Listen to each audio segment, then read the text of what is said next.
tal? ¿Cómo les va? Soy Tere Cavado y esto es Educación y Sociedad. Yo ya tengo acá a mi primer invitado, el doctor Juan Carlos Mena. Bienvenido a Educación y Sociedad, doctor. Un placer tenerlo en el programa. Gracias, Teresa. Un placer para mí también.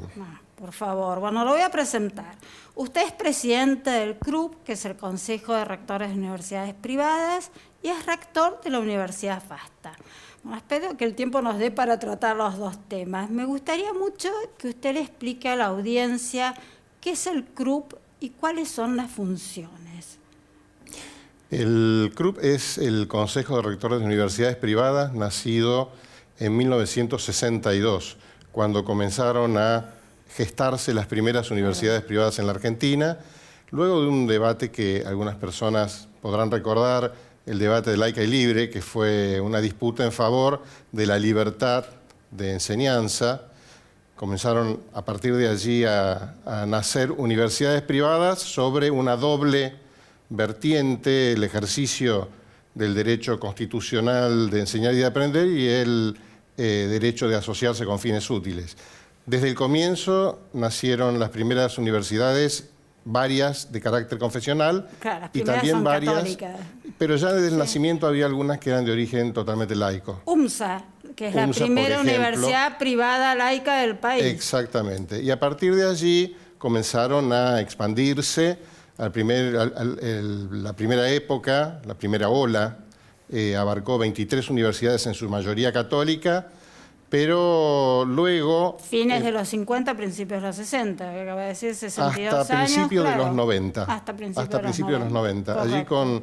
con el ciclo de Menem comienza una expansión de la educación privada hasta el año 95. Es un ciclo breve en el cual se crean 23 universidades más.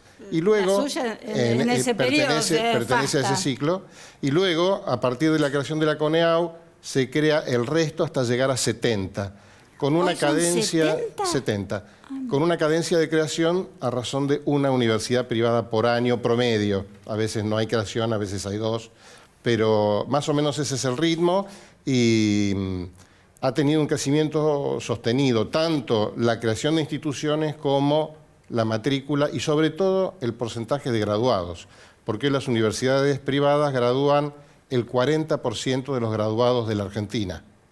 Un porcentaje muy... Y entonces le pregunto, porque acá los rectores siempre dicen que, sobre todo en las carreras de ciencias duras, en las ingenierías, la deserción es muy alta en el primero y en el tercer año. ¿Pasa lo mismo en las de gestión privada? ¿La deserción es tan alta o no? La deserción es claramente más baja, porque teniendo el 20% de la matrícula total, tenemos el 40% de los graduados. Y además, algo que es muy interesante es que el Ministerio de Educación revela que el porcentaje de graduados en término, que es otra variable importante, es muy superior en el segmento privado que en el público. Ahora el público ha levantado un poquito, pero... ¿Y eso a qué se debe? ¿Al sistema de tutores, a la mayor contención? ¿Por qué hay tanta diferencia, doctor? Bueno, el ingreso en las universidades privadas es más selectivo.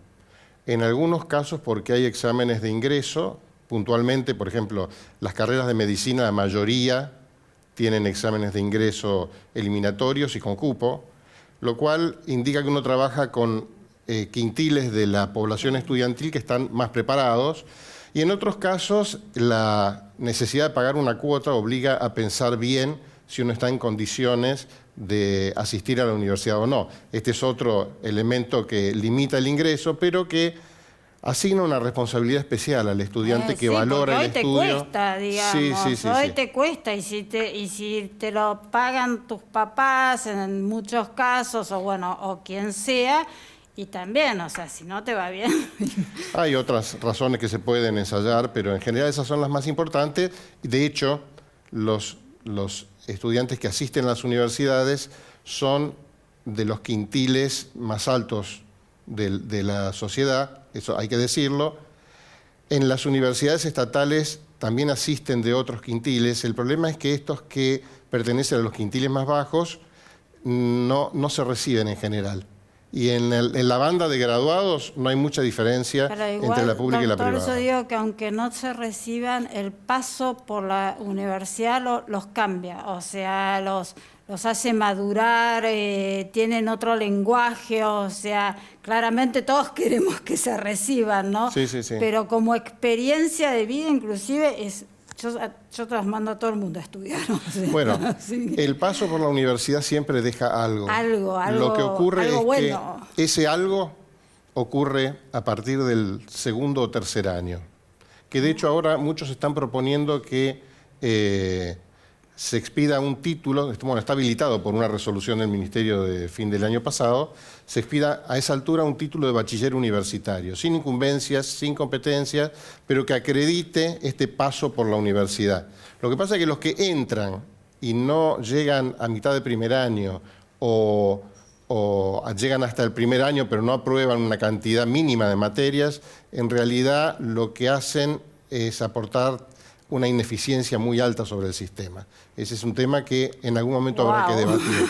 Sí, sí, es sea, así. El que se anota en la universidad, el que deserta en primer año, claramente. Muchos desertan, muchos casi ni asisten. Hacen como una especie de inscripción y luego la cosa se diluye por otras. Un tema que estaba antes de la pandemia muy en boga de todos los rectores era el reconocimiento del trayecto de formación, o sea, porque hoy eso medio como que no se cerró bien, o sea, no se terminó de armar, porque hoy si te pasás de una universidad de gestión privada a una de gestión estatal, no te reconocen casi nada, doctor. ¿Se sigue trabajando en ese tema o quedó medio...? Sí, se sigue trabajando. Esto durante el gobierno de Macri se trabajó en una dinámica que se conocía como reconocimiento de trayectos formativos o RTF.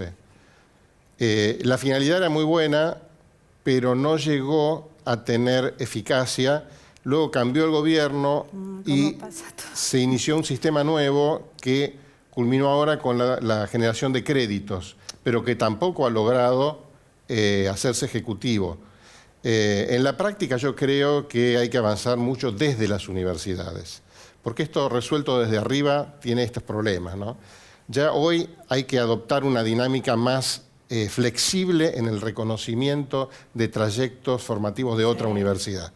Sí. Porque los sistemas viejos de ir por la cátedra, de hacer expedientes larguísimos, pero eso ya hay que... Doctor, en mi época, si te pasabas de la misma universidad, de una facultad a otra, no te reconocían. Tremendo. Era tremendo. Terrible. Doctor, se me ha ido el tiempo, pero me queda de hablar de su universidad, de la Universidad FASTA, así que lo convoco a que vuelva. ¿Cómo no? Con todo gusto. Un placer haberlo tenido en el programa. Ustedes no se vayan, que el programa sigue.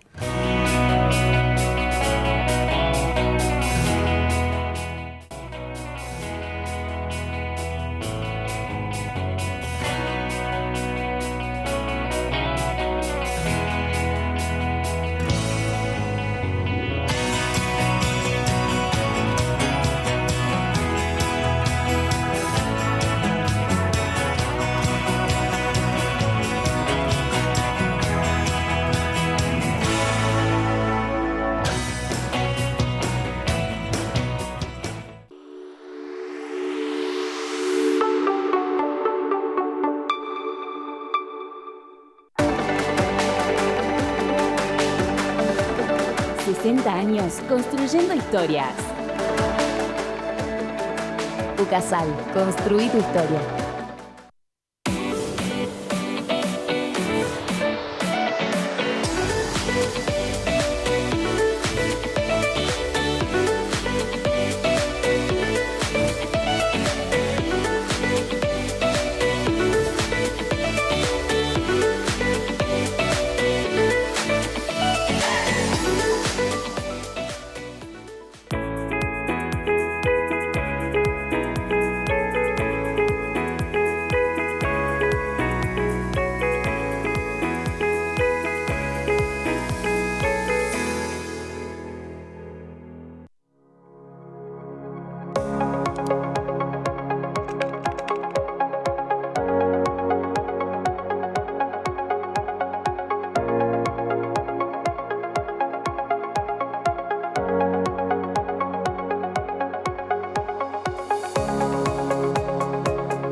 Estudia a distancia en la Universidad de San Pablo T, con acceso a recursos en línea y bibliotecas virtuales de vanguardia desde cualquier lugar del mundo.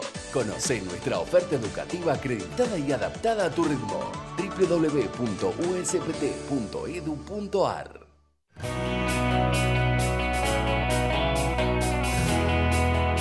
Bueno, y ahora estoy con el doctor Eduardo Cisco. Creo que la audiencia lo conoce, doctor. Sí. Para bien o para mal, pero... Sí, rector de la Universidad del Museo Social Argentino, que justo engancha con lo que dijo el doctor Juan Carlos Menas. Ustedes son de las primeras universidades y la primera universidad laica del país. Exacto, es privada laica, del 56. Claro, 56. Sí, en realidad el Museo Social Argentino se funda en 1911. Sí. ¿No? A copia del Museo Social de París, la traducción se hace literal, bueno, no importa. Se desarrolla altamente, rápidamente como un instituto de investigación, docencia, llega a ser incorporada en el año 25 a la Universidad Nacional de Buenos Aires, porque en la gestión del doctor Ricardo Rojas, como rector, está 5 años ahí, después, bueno, viene la Revolución del 30 y ahí no se quiso... Estuvo intervenida la Universidad de Buenos Aires y se fue al museo. Siguió y cuando se libera la posibilidad de actuar de universidades privadas, ya tenía el rango académico, de manera que por iniciativa del doctor Guillermo Garbarini Islas, padre, se inauguró y en mayo del 56 se puso en marcha. Paralelamente, 2 universidades también en ese momento, El Salvador y la Católica de Córdoba. Católica de Córdoba. Sí, El Salvador un poquitito antes, creo, Católica de Córdoba, y nosotros ahí, pero las 2 eran confesionales, nosotros, en cambio... Por eso, la primera universidad privada laica del país. Exacto. Un tema que a usted siempre le interesa mucho, doctor, es la autonomía universitaria. O sea... expliquemos un poquito, las universidades son autónomas, o sea, tienen capacidad de elegir... Eso dice la Constitución, dice la ley, pero las reglamentaciones permanentes que se meten dentro de lo que debería ser la libertad propia de una universidad, nos han ido limitando y cortando el camino en ponerse inclusive en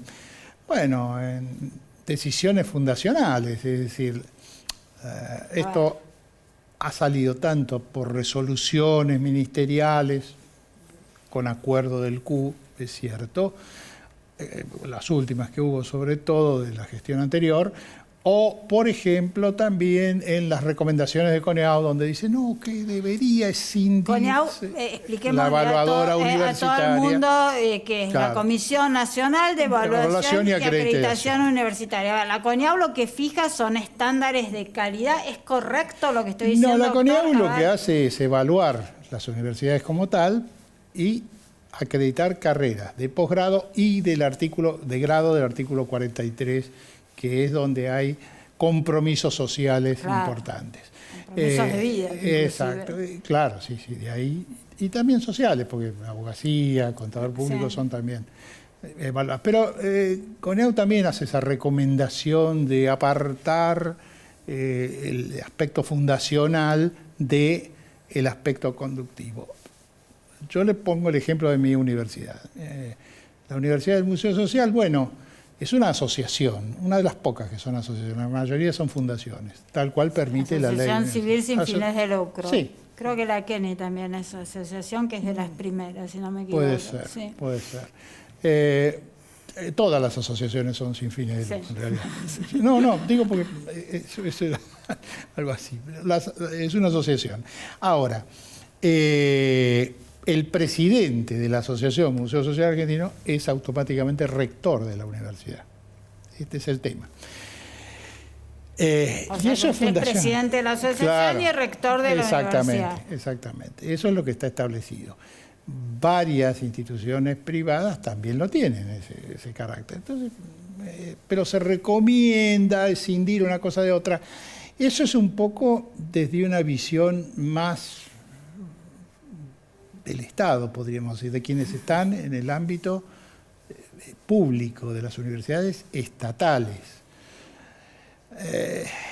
que están ahí transitoriamente. Yo profesionalmente he sido juez, he estado... Usted ha sido 33 años juez, Yo si fui no me equivoco. juez 25, pero tuve 34 años en el Poder Judicial de la provincia. En el Poder Judicial. Y ahí lo llevo a un tema Sí. que por eso UNSA, porque tiene prestigiosos abogados en su nómina, o sea, puedo decir, de las carreras más conocidas y más prestigiosas de su universidad, es justamente abogacía. Sí, que había caído este año, ha repuntado mucho. Hemos podido sacar la autorización para hacer a distancia, es decir, Abogacía a distancia, exactamente. Y bueno, eso nos ha incrementado mucho la matrícula. Y claro, estamos en eso andando. Abogacía bien. es una carrera ideal para hacerla de manera Es ideal, virtual. sí. Es ideal. Y bueno, vamos a ver, estamos dando los primeros pasos ahí. Y ahí le pregunto, ¿la educación a distancia virtual cumple los mismos procesos de acreditación que la presencial?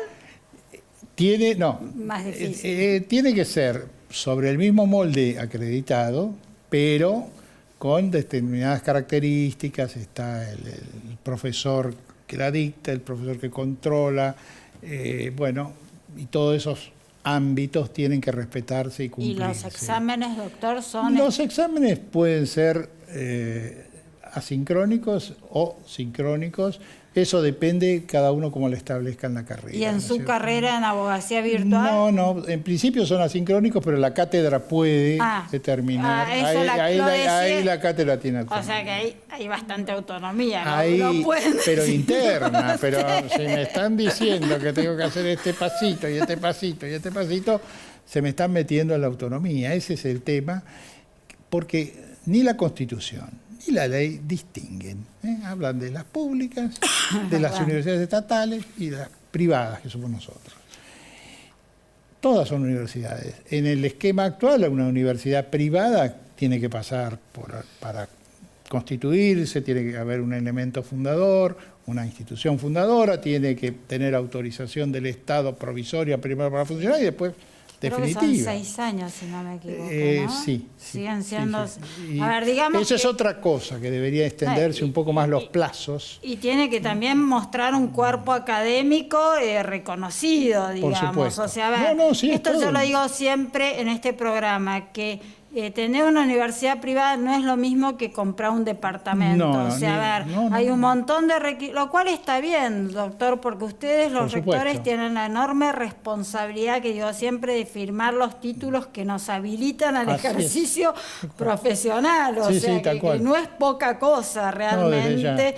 Y antes de que se me vaya el tiempo, ustedes lanzaron un paquete, por decirlo de algún modo, de nuevas carreras, negocios digitales, marketing digitales. Cuéntenos, y cuente si están a tiempo de anotarse todavía. Sí, todavía sí, todo el mes de marzo. Las clases efectivamente empiezan el lunes próximo, pero sí, todavía hay tiempo. Sí. Negocios digitales es una, hay carreras docentes que han tenido bastante de educación y no hay bastante aceptación. Y le paso una pregunta de negocios digitales. Sí. Un licenciado en administración de empresas que se recibió hace algunos años se tiene que actualizar en toda esta parte digital. ¿Tiene gran parte de la carrera hecha o aprobada?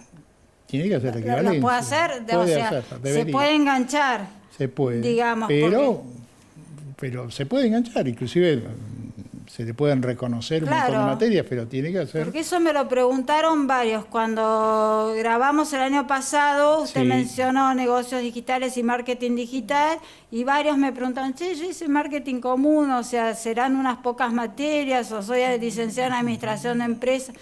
Sí. Puede hacerlo, puede hacerlo. Bueno, tiene que tener equivalencias, hacerlas, en todo caso, si es necesario. Eso lo va decidiendo la dirección de la carrera y finalmente, puntualmente, el titular de la cátedra. Y me quedó pendiente, porque se me fue el tiempo, ustedes son la universidad privada que tiene una facultad de artes. Sí. En la próxima vez que venga, hablamos de esa facultad. Sí, le digo simplemente que tenemos la directora de estudio de la Facultad de Artes, es la actual directora del Museo de la Casa de Gobierno de la Nación. ¡Wow! Es alguien de carrera, egresada nuestra. Se la conozco, que estaba ante el aparte Museo es un Sarmiento. amor, un placer, doctor, haberlo tenido en el programa. Ustedes no se vayan, que el programa sigue.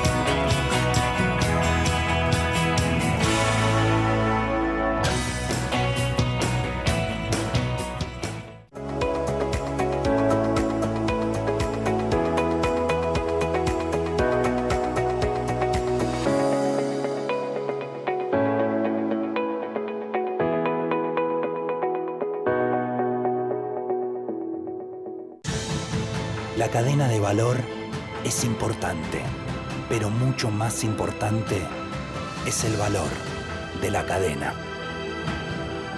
20 años de ProPymes. Techint.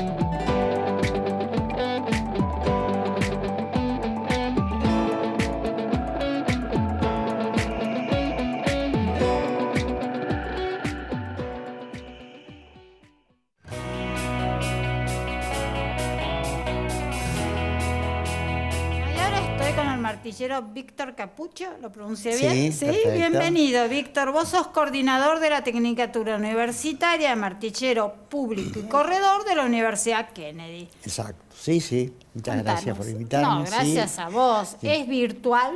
¿Son Esto 24 materias? Es virtual, totalmente, son 24 materias. Las materias son de 75 horas reloj. Se dan en forma bimestral, prácticamente no necesita la presencia de alumnos jamás, o sea, todos los exámenes, todo es virtual. Ah, ¿todo es virtual? Todo es virtual, o sea, prácticamente pasa al retirar el título nada más. Y te hago una pregunta, ¿qué edad más o menos? Porque yo no me imagino un chico de 18 años estudiando esta tecnicatura, me imagino gente más adulta. Bueno, en general sí, es un grupo de gente un poquito mayor, pero no mucho más, ¿eh? Y ahí ha sido abierto, digamos, a muchas carreras. Por ejemplo, tenemos muchos abogados, muchos contadores que se pasan a estudiar nuestra carrera. Nosotros tenemos tres, digamos, especializaciones especiales, digamos, ¿no? Como que de ahí abro. Nosotros tenemos la Tecnicatura Universitaria es Martillero Público y Corredor, que esto es una cosa que está así desde el Registro Público de Comercio desde toda la vida.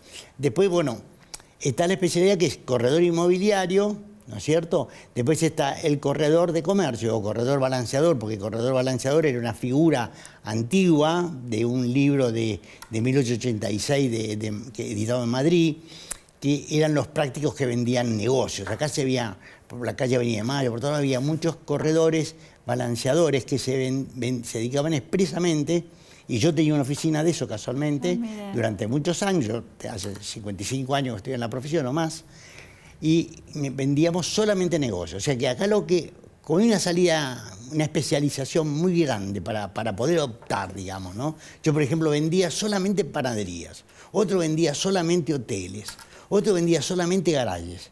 Uy, ahora con este boom de los barrios privados y eso, bueno, es otra especialidad. Esa es la especialización del corredor inmobiliario, que entonces, bueno, uno está en countries, por ahí capaz que trabaja en un country solo. ¿En estas 24 materias está la especialización? En estas 4 materias se da todo nosotros tenemos derecho civil, tenemos derecho, tenemos fondo de comercio, tenemos procesal, tenemos todas materias que te preparan. Tenemos contratos civiles y comerciales, y tenemos derechos reales, y después tenemos corretaje, tenemos todas las materias troncales que te forman, te da tasaciones, que te da ¿Tenés la que sacar amplitud. matrícula después? Sí, tenés que colegiarte, sí, por supuesto. En todos los lugares sí hay colegios. Y te repito, son las 24 materias y después hago la especialidad o dentro de las 24 está. De las materias depende de la especialidad que tomes, ya tenés. Por ejemplo, como en general lo que más se está produciendo ahora es el corredor inmobiliario. Sí. Entonces, bueno, de repente tenemos, dentro del corredor inmobiliario tenemos un montón de especialidades, porque el corredor inmobiliario puede vender campo, puede vender departamentos, se puede dedicar solamente a sus oficinas. Hay algunos corredores que toman una especificación, una especialidad en punto. Los rematadores también. O sea, que no necesitan no atender todas las actividades, porque son muchas. Por ejemplo, te digo algo así que va a sonar especial. Hay rematadores que se dedican solamente a rematar caballos de carrera y caballos de polo. Sí, remate de hacienda. O sea, No, esos son consignatarios. Ese el remate de hacienda es otra especialidad. Decime, ¿cuál es otra la especialidad. diferencia entre consignatario y rematador? Bueno, se les denominó así desde un primer momento, en realidad. Tampoco son rematadores, son martilleros, por título son martilleros públicos, pero después por costumbres, ¿no es cierto? Por ejemplo, está la Corporación de Rematadores que se fundó en 1931, y yo soy de la comisión de ellos también ahí, y ellos le pusieron el nombre rematador, pero en realidad es martillero. Entonces nosotros decimos rematadores y en los de Hacienda le decimos consignatarios. O sea que tenés un campo laboral. Totalmente, bien. Bueno, podés rematar departamentos, haciendas, y bueno, pero después tenemos los judiciales, dentro de los judiciales también tenemos especializaciones, porque hay algunos, por ejemplo, que se dedican solamente a ejecuciones prendarias y trabajan todo lo que es automóviles. Después tenemos los gastronómicos, tenemos los de arte, tenemos los de cosas de materiales de construcción, los remates de construcción, de los excedentes de construcción. Hay una variedad que, en general, cuando alguno tiene en la familia, alguien de alguna profesión y estudia, después se dirige a esas. Tenemos muchos especialistas en esto. Se me fue el tiempo, me apasionó, vas a volver, te digo, y creo que como es de manera virtual, están a tiempo de anotarse, porque hay 3 inscripciones en la Universidad Kennedy, una salida laboral asegurada, me trabé. Muchísimas gracias, se me voló el tiempo. Y a todos ustedes, muchas gracias por estar ahí. Nos vemos la semana que viene, si Dios quiere. Buena semana para todos.